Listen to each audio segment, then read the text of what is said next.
Cansu'yu kanalıma hoş geldiniz. Kanalıma abone olmayı, bildirim zilini açıp eğer videomu beğenirseniz beğen tuşuna basarak bana destek olmayı unutmayın lütfen. Bugün sizlere böyle değişik bir video hazırlamak istedim.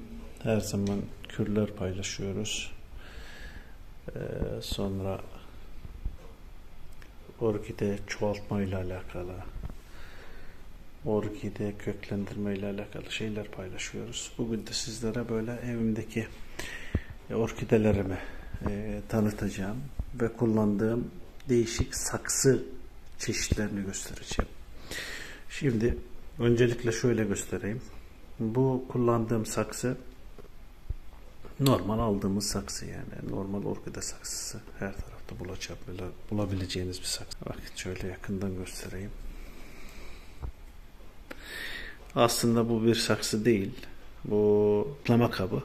Bakın şöyle göstereyim, yani hatta yeni kökler vermeye başladı. Bu saklama kabı çok dekoratif ve çok güzel oluyor. Orkideler de bunun içerisinde gerçekten çok güzel büyüyorlar. Sonra nasıl saksı kullanabiliriz? Bu da evinizdeki zeytin kaplarından veyahut da işte plastik kaplardan üretmiş olduğum bir saksı. Yani bundan gerçekten verim aldım. Yani hem orkide hızlı büyüyor, hem daha net bir şekilde nemli kalabiliyor, hem de çok güzel bir dekoratif görüntüsü var. Aynı zamanda da sarsılmıyor, yani çabucak düşmüyor. Belki şöyle göstereyim. Güzel, orijinal bir yapısı var, orijinal bir görüntüsü var. Şunu göstereyim, bu da aynı şekilde. Bakın.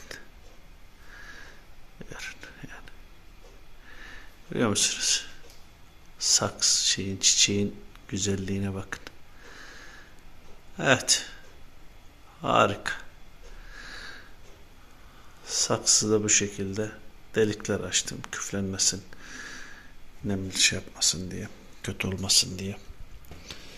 Evet, şöyle göstereyim. Size başka bir orkidemi göstereyim. Bakın.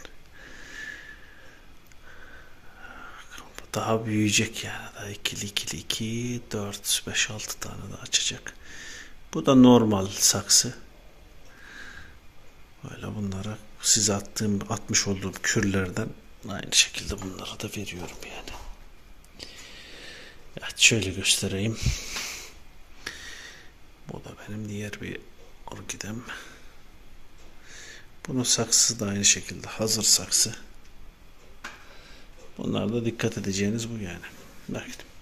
Size tavsiyem, yani değişik, yani genel itibariyle orkidelerle alakalı sıkıntılarda bakın bu şekilde delikli olacak. Haftada bir veyahut da haftada 2 kez sulayacaksınız duruma göre. Çok grileştirmeyeceksiniz köklerini. Ve dış saksı kullanmayacaksınız. Benim size tavsiyem o yani, bakın. Dış saksı kullanmadığınızda olacak şeyler görüyor musunuz? Bu yine sıkıntılı almıştım bunu. Köklerdeki şeyi görüyor musunuz? Bakın, orijinalliği. İşte bu şekilde güzel ve orijinal olmasını istiyorsanız bunlara dikkat edeceksiniz. Hoşça kalın. Bugünlük de bu kadar.